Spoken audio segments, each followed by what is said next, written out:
support of his AUC bid. Is Odinga retreating his opposition against the government? Martin Opio tells us more.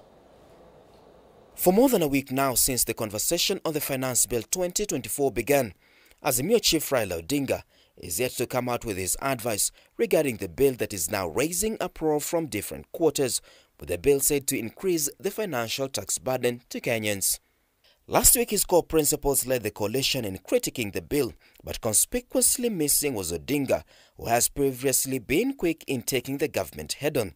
Last year, when the bill came to Parliament, Odinga was among the first person to fault the government. 2023 saw Azimio Brigade analyze the bill close by close after Odinga had raised his concerns over the bill, demanding that the bill be retracted and amended. We asked Ruto to humble himself, withdraw this bill, offer apology, and seek forgiveness from Kenyans for the anxiety caused then and begin afresh.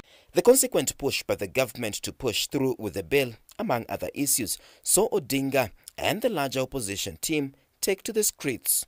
During last week's event, Odinga was intimated to have been out of the country and missed the economic session. However, Odinga appeared in public the next day on Friday, where he was pictured seeing off the visiting Ugandan President Yoweri Museveni, where issues of East African integration and his AUC bid were discussed. The same morning, Odinga held meetings with various ambassadors to galvanize support for his AUC bid. When it was said that Odinga will finally give his thought on the 2024 finance bill this past Saturday while leading the installation of Ogai of Seme, Odinga steered off the debate and instead chose to focus on uniting his party. This is despite the fact that every speaker pointed their frustration on the finance bill 2024. Serikali ya juu wanaleta finance bill bunge ili tupitishe hiyo ushuru. Sasa wabunge wasidanganye wananchi, wale wanapitisha ushuru ni wabunge. Na Rais Ruto apatie tu Raila Amolo Odinga kura yake ngapi? Kama Mkenya, na Raila kama Mkenya mwenzake. Na kama hataki hatuwezi mbembeleza. Akae na hiyo kura yake.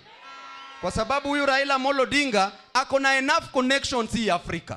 Odinga has also been said to be avoiding his core principles and instead aligning towards the government as the push for the African Union chairmanship bid gains momentum. When he attempted to criticize the way the government was handling the food crisis, an onslaught from the government was thrown on Odinga with threats of withdrawing their support in his AUC bid. Did the threats cow Odinga into silence? Only time will tell. Martin Opio, K24 TV, Nairobi.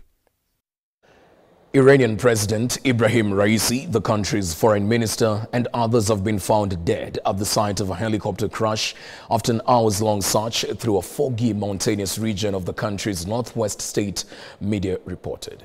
According to Iran's state television, all government offices and private businesses in the country will be closed on Wednesday to coincide with funerals for crash victims. The burial of President Ibrahim Raisi will take place on Thursday in Mashhad, where he was born, as Michelle Ngele now reports. The charred wreckage of the helicopter carrying Iran's President Ibrahim Raisi, his foreign minister and other senior officials was found early Monday after an overnight search in blizzard conditions.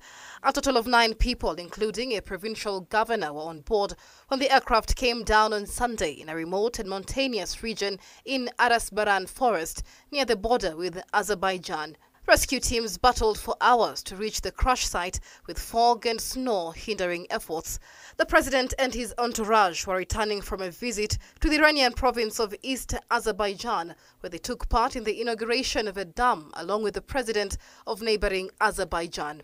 On Monday, the Iranian Red Crescent confirmed the bodies of the president and others who died in the crash had been recovered and the search operation had ended. Raisi was traveling in a helicopter purchased by the ousted Pahlavi dynasty in the 1970s. The Islamic Republic has not been able to upgrade its civilian and military aviation industry due to U.S. sanctions. Iran's former foreign minister Javad Zarif blamed the U.S. for Raisi's death, saying it had sanctioned the sale of airplane and aviation parts to Iran and does not allow Iranian people to enjoy aviation rights. The death of Raisi, a hardline conservative viewed as a possible successor to the country's supreme leader, 85-year-old Ayatollah Ali Khamenei, comes at a difficult time for Iran. The economy is struggling in the face of U.S. sanctions, while the country is also part of heightened tensions in the Middle East. A years-long shadow war between Iran and Israel has burst into the open following Hamas's October 7th attack on Israel. Elected in 2021, 63-year-old Raisi, representing conservative and hardline factions in Iranian politics, was president for nearly 3 years and appeared on track to run for re-election next year. Iran's supreme leader, Ayatollah Ali Khamenei, has confirmed first Vice President Mohammad Mokhber as the country's acting president. Under Iran's constitution, an election will now be held within 50 days. Hope that God will return the president and fellow travelers to the people. The Iranian nation must not be worried, and rest assured there will be no disruption to running of the country. President William Ruto has mourned President Raisi as a fearless leader and a dedicated public servant. In 2023, during a visit to Kenya, the late Iranian leader signed several MOUs with President William Ruto. Michelle Ngele Odhiambo, K24. Elsewhere, a somber mood has engulfed Kamira village in Kiharu constituency in Murang'a County after 4 people succumbed after being involved in a road accident along the Murang'a-Kangema Road at Kwamai. The family of the 4 have asked the government to ensure that justice is served to them. The accident that involved a vehicle and 2 bodabodas at Kwamai claimed the lives of a rider and a young girl on the spot, while the 2 others succumbed while receiving treatment.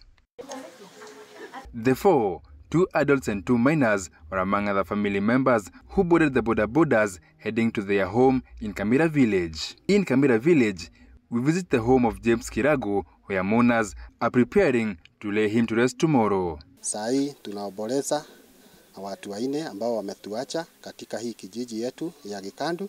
Wakati amekosa hiyo accident, hakuwa anasema ni pole, lakini yeye alikuwa na bado anaongea vibaya. Yeye anasemekana alikuwa amelewa, juu hii ni kitu ambayo ilikuwa inaonekana. In Gekindu village, family and friends are mourning the death of Joseph Mugo. Sai sina kazi, nataka haki yangu kwa serikali. Naomba wanisaidie juu sina kazi yoyote, niko na watoto na wanasoma shule. Sijasimamia kwa kitu.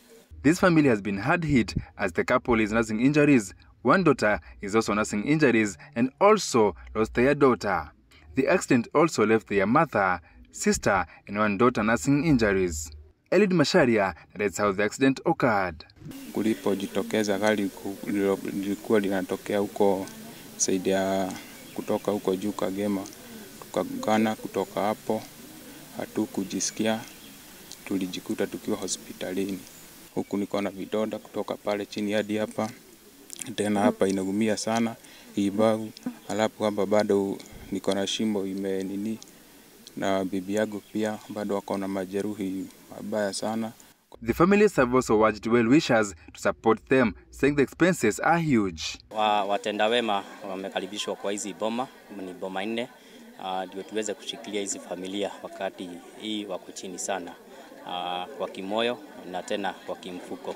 Tungeomba kwamba haki itendeke, ili mwenye alifanya hii ajali itendeke, achukuliwe hatua, ili wengine na wote wajifunze kutoka kwao. Villagers have since called on road users to be careful. Watumizi wa barabara wawe waangalifu sana, maanake wakati ajali imetokea inaleta madhara kwa kila mtu.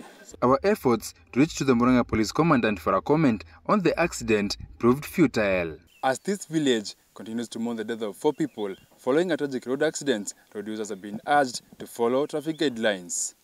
Alfred Maina, K24, Murang'a. Our hearts go to all their friends and family members. May their souls rest in eternal peace. That report by a reporter brings us to a fast break right here on K24 Evening Edition. We'll be back with more in a short while.